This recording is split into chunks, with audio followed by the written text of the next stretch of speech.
Hoje vamos estudar a parte 3 da nossa série sobre o que é a marca e a imagem da besta. Na última apresentação, entendemos que precisamos aplicar as 10 características identificadoras da besta de Apocalipse 13 a todos os possíveis candidatos para descobrir a sua verdadeira identidade. A primeira característica mostra que a besta surge do mar, isto é, de regiões já povoadas. Sozinha, essa descrição poderia se aplicar a muitas nações em diferentes períodos da história. Porém, a terceira característica restringe o cenário ao indicar que esse poder surge na Europa Ocidental, logo após a queda do Império Romano, reduzindo consideravelmente o número de candidatos. Também vimos que a sexta característica revela que a besta é, ao mesmo tempo, um poder político e religioso. Quando combinamos esse dado com as características anteriores, quase todas as nações da Europa Ocidental são eliminadas, restando basicamente dois possíveis candidatos: a Grã-Bretanha e a Igreja Católica Romana, ambos surgidos após a queda de Roma com influência político-religiosa. Entretanto, a profecia também menciona 10 chifres coroados, representando as 10 regiões que sucederam o Império Romano. A Grã-Bretanha era apenas uma dessas regiões, não a totalidade delas, o que a exclui como cumprimento da profecia. Assim, a aplicação dessas primeiras características deixou como único candidato restante a Igreja Católica Romana. Mas isso só poderia ser confirmado se ela manifestasse todas as 10 características e não apenas algumas. Por isso, passamos a analisar cada ponto individualmente. Investigando a primeira característica, vimos que a Igreja Católica Romana surgiu entre as nações estabelecidas da Europa Ocidental, fixando-se em Roma, no território que mais tarde se tornaria a Itália. Já no final do primeiro século e início do segundo, a Igreja de Roma era liderada por um bispo e reconhecida como um importante centro religioso, sendo inclusive chamada de católica. Isso demonstra que ela cumpre a primeira característica. Em seguida, analisamos a segunda característica e observamos que a Igreja Católica Romana incorporava elementos culturais e religiosos associados à Grécia, à Medo-Pérsia e à Babilónia. Muitos estudiosos apontam a presença de tradições oriundas da antiga Babilónia pagã, sugerindo a continuidade simbólica dessa herança religiosa. Assim, concluímos que ela também manifesta a segunda característica da besta de Apocalipse 13. Portanto, até aqui vimos que a Igreja Católica Romana cumpre as duas primeiras características. A questão agora é: ela cumpre também as restantes? É isso que vamos examinar a partir de hoje. Hoje vamos começar pela terceira característica. Ela afirma que a besta possui 10 chifres com 10 coroas, indicando que o antigo Império Romano era sustentado por 10 regiões distintas de poder. A profecia mostra que a besta surgiria após a queda de Roma e seria apoiada por essas mesmas regiões, agora transformadas em reinos da Europa Ocidental. A questão então é: a Igreja Católica Romana surgiu depois da queda do Império Romano e foi sustentada por esses mesmos poderes? Vamos então observar. As 10 potências que sucederam Roma foram os alanos, anglo-saxões, burgúndios, francos, érulos, lombardos, ostrogodos, suevos, vândalos e visigodos. Mesmo antes da queda de Roma Imperial, a Igreja Católica Romana já crescia em influência. Após o ano 476 d.C., com o colapso do poder imperial no Ocidente, a Igreja procurou ocupar o espaço da autoridade deixada por Roma Imperial e gradualmente tornou-se principal força organizadora da região. Diversas fontes históricas indicam que a Igreja passou a exercer um papel central na estrutura do Antigo Império. O Édito de Milão, de 313 d.C., promulgado por Constantino, concedeu tolerância ao cristianismo. como também nós, Constantino Augusto e eu, Licínio Augusto, nos reunimos felizmente em Milão e tratamos de todas as coisas que dizem respeito ao bem e à segurança pública, entre os demais assuntos que víamos ser úteis a muitos. Julgamos que, em primeiro lugar, deveriam ser ordenadas aquelas coisas que dizem respeito à reverência para com a divindade, isto é, conceder aos cristãos e a todos plena liberdade para seguir a religião que cada um quisesse, para que qualquer divindade que exista na morada celestial pudesse ser favorável e propícia a nós e a todos os que estão sob nossa autoridade. O Concílio de Niceia, que foi realizado em 325 d.C., afirma a ideia de uma Igreja Católica e Apostólica. Foi decretado que eles não deveriam eleger ou nomear ou, na verdade, fazer qualquer coisa sem o consentimento dos bispos da Igreja Católica e Apostólica, que estão sob o comando de Alexandre. E o Édito de Tessalónica, que foi efetuado em 380 d.C., de Teodósio I, oficializou o cristianismo como religião do Império. Este édito é o primeiro que introduz de forma definitiva a ortodoxia católica como religião estabelecida do mundo romano. Após o século V, não havia no Ocidente um governo secular forte, mas existia uma autoridade eclesiástica central em Roma. Diante da falta de um governo forte, a Igreja Católica ascendeu como um poder dominante. Com o tempo, a maioria dos reinos europeus alinhou-se à sua autoridade. Porém, existiram 3 exceções: os érulos, os vândalos e os ostrogodos, que entraram em conflito com Roma e foram derrotados sucessivamente. Os érulos em 493, os vândalos em 534 e os ostrogodos em 538 d.C. Esses eventos são frequentemente associados à interpretação de Daniel capítulo 7, entre os versículos 8 e 24. Embora esses povos tenham desaparecido como potências independentes, os seus territórios foram absorvidos por reinos vizinhos que continuaram a sustentar a influência da Igreja. Vimos então que esta terceira característica é de facto manifestada pela Igreja Católica. A quarta característica é que o dragão dá à besta o seu poder e autoridade, revelando que Satanás é o verdadeiro poder por detrás da obra desta besta. E o diabo lhe dá grande autoridade para governar o mundo. A pergunta então é: a Igreja Católica Romana recebeu o seu poder e autoridade do dragão, isto é, de Satanás? Em Apocalipse 12 encontramos a descrição simbólica da grande controvérsia entre Cristo e Satanás. Essa luta é apresentada especialmente nos versículos 1 a 5 e também no versículo 9. E viu-se um grande sinal no céu, uma mulher vestida de sol, tendo a lua debaixo dos seus pés e uma coroa de 12 estrelas sobre a sua cabeça. E estava grávida e com dores de parto, e gritava com ânsias de dar à luz.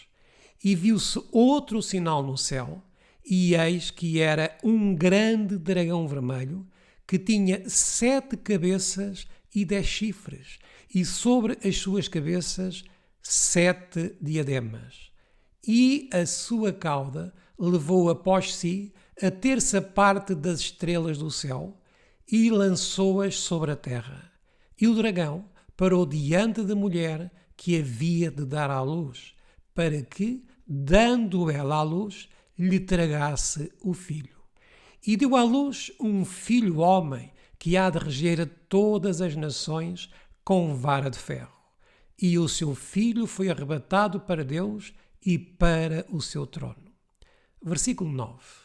E foi precipitado o grande dragão, a antiga serpente, chamada o Diabo e Satanás, que engana todo o mundo.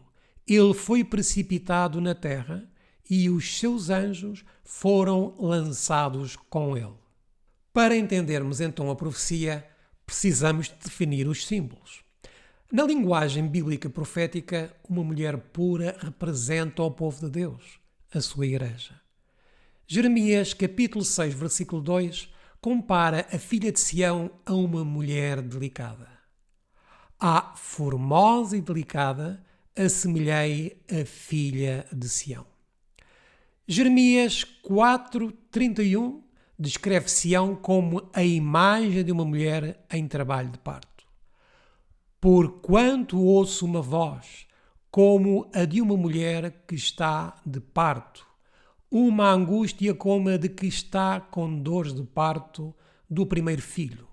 A voz da filha de Sião, ofegante, que estende as suas mãos, dizendo: Oh, ai de mim agora, porque já a minha alma desmaia por causa dos assassinos. Vemos agora aqui a interpretação de todos os símbolos. Frequentemente, nas Escrituras, uma mulher é usada para representar a Igreja. Ver Jeremias 6:2, 2 Coríntios 11:2. O sol representa a luz do Evangelho com que a Igreja foi revestida na primeira vinda. 1 de João 2:8. A lua sob os seus pés, a luz minguante da antiga dispensação. E as 12 estrelas, os 12 apóstolos. Se a mulher representa a verdadeira Igreja, o filho que é dado à luz só pode ser Jesus Cristo. Ele nasceu, cumpriu a sua missão e foi elevado ao trono de Deus, como descrito nos relatos do nascimento em Lucas capítulo 2 e na ascensão em Atos capítulo 1 e entre os versículos 9 a 11. O texto diz que o dragão, isto é, Satanás, procurou devorar o menino assim que ele nasceu. E então a pergunta é: qual foi o poder visível que tentou executar esse plano? Vamos ler o Evangelho de Mateus, capítulo 2, entre os versículos 13 e 16. E, tendo eles se retirado, eis que o anjo do Senhor apareceu a José num sonho, dizendo: Levanta-te e toma o menino e sua mãe e foge para o Egito e demora-te lá até que eu te diga, porque Herodes há de procurar o menino para o matar.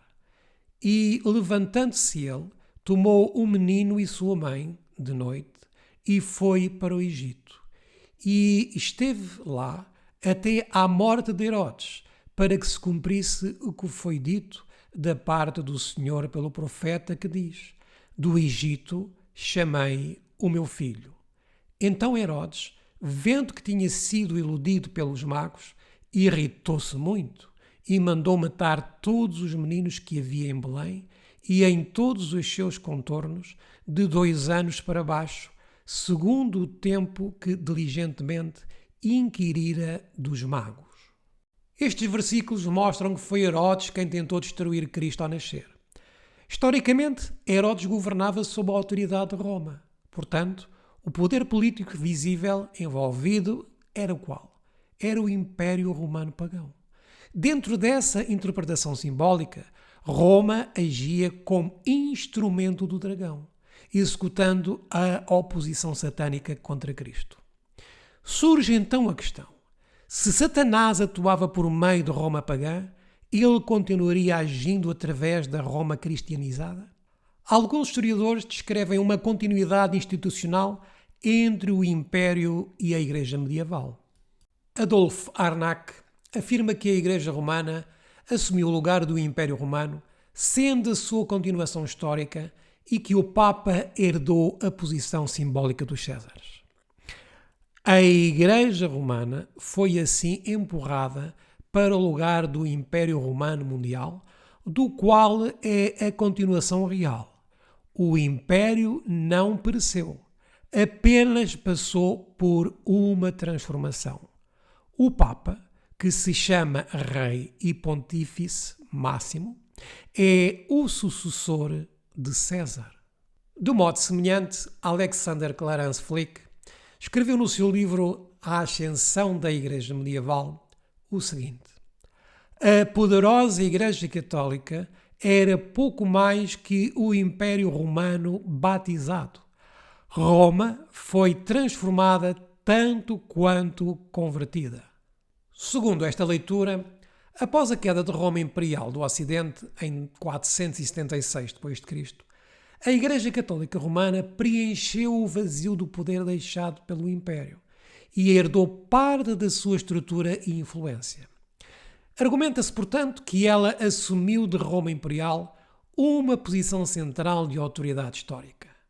Se, na interpretação anterior, Satanás era entendido como o poder espiritual por detrás de Roma pagã, conclui-se que ele continuaria atuando por meio desse novo sistema.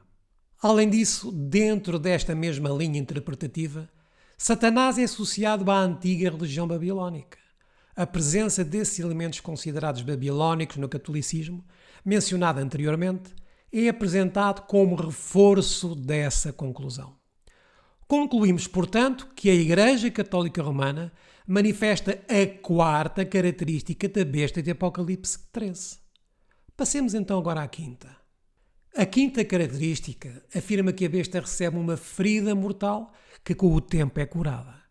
Isso sugere que esse poder seria derrotado a ponto de quase desaparecer, mas posteriormente recuperaria a sua influência.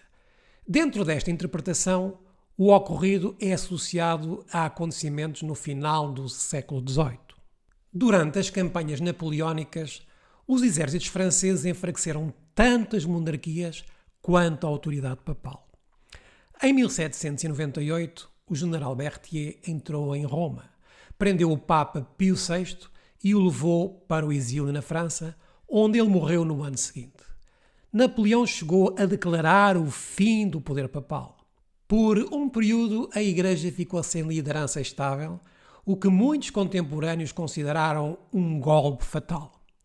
Adam Clarke descreveu o evento como uma ferida mortal. Em 1798, o exército republicano francês, sob o comando do general Berthier, tomou posse da cidade de Roma e suprimiu completamente todo o poder papal. Esta foi uma ferida mortal, embora atualmente pareça estar curada. E o historiador Joseph Ricabe registrou que grande parte da Europa acreditava que o papado havia chegado ao fim. E ele citou isso no livro Compêndio de Fontes para Estudantes da Bíblia. Não é de admirar que metade da Europa pensasse que o veto de Napoleão seria obedecido e que, sem o Papa, o papado estava morto. Entretanto, a situação mudou no século XX. Em 1929, o Tratado de Latrão, firmado entre o Vaticano e o governo de Benito Mussolini, restaurou o status político do papado e criou o Estado do Vaticano. A partir desse acordo, a influência internacional da Igreja voltou a crescer. Um exemplo simbólico dessa recuperação foi a mudança de atitude dos Estados Unidos. Na década de 1950, havia forte resistência à ideia de um embaixador junto ao Vaticano. Mas em 1984, sob a presidência de Ronald Reagan, a nomeação ocorreu sem grande oposição. Desde então, o Vaticano consolidou-se novamente como ator relevante na diplomacia mundial. Dentro dessa linha interpretativa, esse processo é entendido como a cura progressiva da ferida mortal. Vamos então à sexta característica. Apocalipse 13 descreve a besta como um poder que recebe a admiração e lealdade globais, indicando autoridade tanto religiosa quanto política. E a pergunta que se faz é: a Igreja Católica exerceu esse duplo papel? Diversos estudos históricos sobre a Europa medieval descrevem uma estreita união entre a Igreja e o Estado. Fontes como a PBS, que é a principal rede de televisão pública dos Estados Unidos, observam que por séculos a Igreja Católica moldou a vida social e política europeia. E diz-nos este texto o seguinte: a Igreja Católica Romana na Europa medieval. Durante séculos, a Igreja Católica abrangeu o mundo da Europa medieval. Todo rei, rainha, cavaleiro, servo e soldado viveu e morreu dentro do abraço da fé católica. A Igreja não era simplesmente uma religião e uma instituição. Era uma categoria de pensamento e um modo de vida. Na Europa medieval, a Igreja e o Estado estavam intimamente ligados.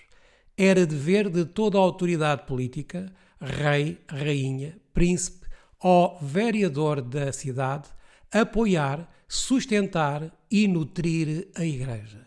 Com notáveis exceções, a Igreja reforçou a autoridade política dos Estados e os Estados reforçaram a autoridade da Igreja. Assim, dentro desta interpretação, conclui-se que a Igreja Católica Romana também manifesta a sexta característica, que é um sistema que combina autoridade espiritual e política. A Europa medieval, o culto da Igreja estava no centro da vida pública. Após a queda do Império Romano, ela permaneceu como a única instituição verdadeiramente unificada no continente e, por isso, exerceu enorme influência sobre os monarcas. Em certos momentos, chegou a reivindicar autoridade para destituí-los. Em muitos territórios, membros do clero possuíam poder político direto e a própria Igreja governava áreas na Itália conhecidas como Estados Pontifícios, que mantinham exércitos próprios. O Papa também reivindicava o chamado poder de deposição papal, que era a autoridade de declarar um governante herege e incapaz de reinar. Para termos uma noção do impacto disto, imagine, por exemplo, um líder religioso declarando que um presidente moderno não tem legitimidade para governar.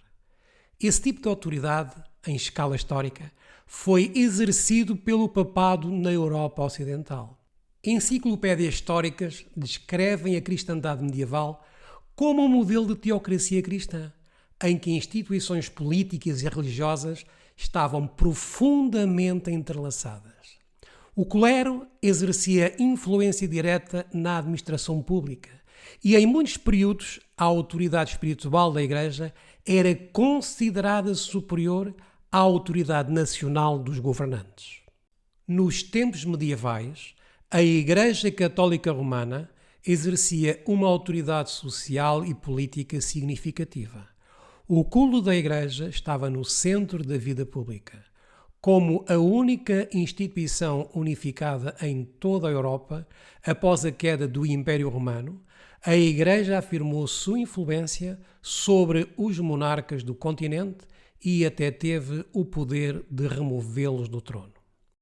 A visão mais antiga da cristandade era uma visão de uma teocracia cristã, um governo fundado e defendendo a doutrina cristã, cujas instituições defendem os valores cristãos.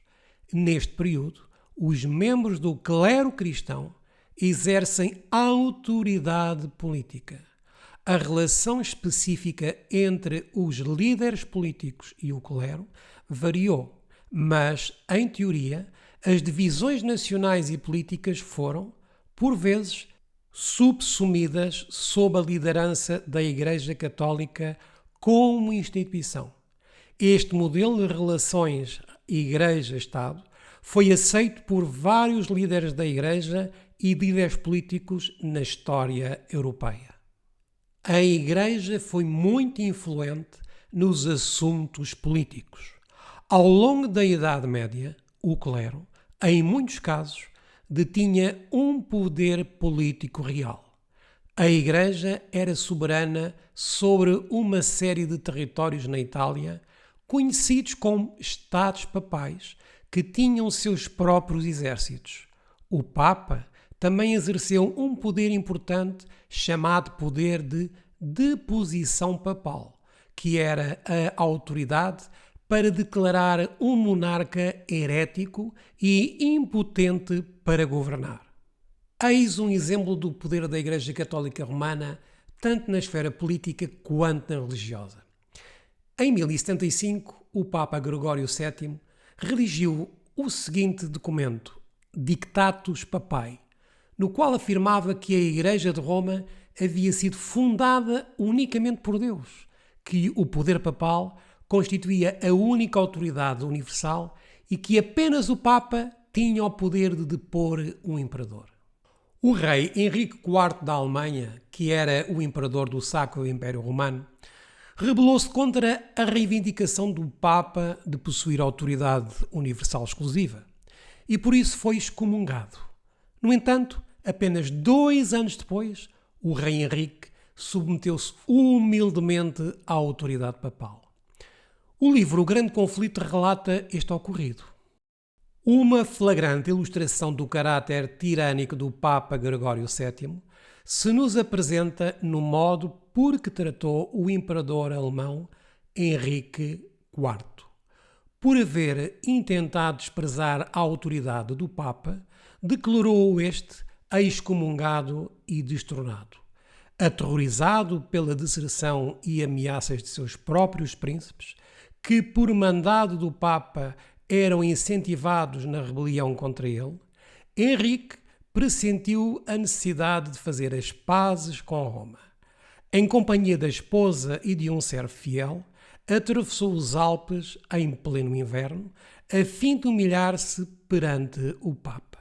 Chegando ao castelo para onde Gregório se retirara, foi conduzido, sem seus guardas, a um pátio externo e ali, no rigoroso frio do inverno, com a cabeça descoberta, descalço e miseravelmente vestido, esperou a permissão do Papa a fim de ir à sua presença. O pontífice não se dignou de conceder-lhe perdão, senão depois de haver ele permanecido 3 dias jejuando e fazendo confissão. Isso mesmo, apenas com a condição que o imperador esperasse a sanção do Papa antes de reassumir as insígnias ou exercer o poder da realeza. E Gregório, envaidecido com o seu triunfo, jactava-se de que era seu dever abater o orgulho dos reis. Este episódio ficou conhecido como a Caminhada a Canossa e simboliza o grau de autoridade que o Papa exercia. Esses acontecimentos ilustram o alcance simultaneamente político e religioso do poder papal na Idade Média. Dentro da interpretação apresentada, isso reforça o facto de que a Igreja Católica Romana manifestava autoridade em ambas as esferas. Argumenta-se ainda que após a perda do poder no final do século XVIII, a Igreja recuperou influência internacional ao longo do século XX e voltou a atuar como força diplomática global. Malachi Martin, que era um profundo conhecedor do Vaticano e especialista em informações secretas, ele relata no seu livro As Chaves deste Sangue o seguinte, do seu ponto de vista privilegiado no centro do Vaticano. O Vaticano é incomparável como posto de escuta. Claramente, se quisesse saber o que iria acontecer na segunda-feira seguinte na Europa Central e na União Soviética, poderia saber isso no sábado anterior, se tivesse acesso ao Vaticano de João Paulo II.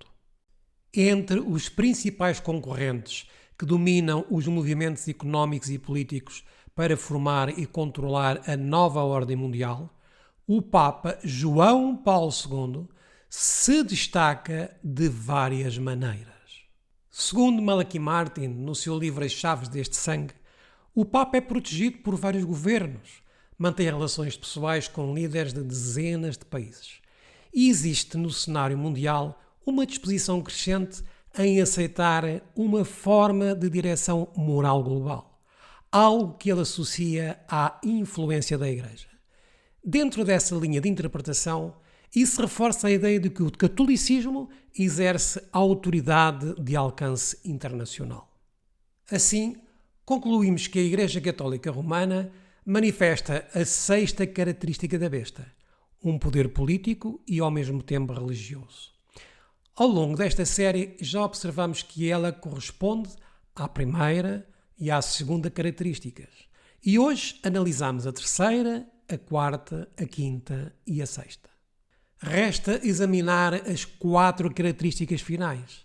A profecia apresenta 10 marcas identificadoras que, segundo esta interpretação, só podem convergir plenamente num único poder. Não haveria 2 entidades que se encaixassem em todos os critérios, mas apenas uma. Até aqui vemos 6 correspondências atribuídas ao catolicismo romano. Na próxima parte, continuaremos a investigação para avaliar as restantes. Encerramos então por hoje, reconhecendo a importância do estudo cuidadoso das Escrituras, que, para os crentes, oferecem orientação e clareza. Que possamos continuar examinando esses temas com atenção e reverência.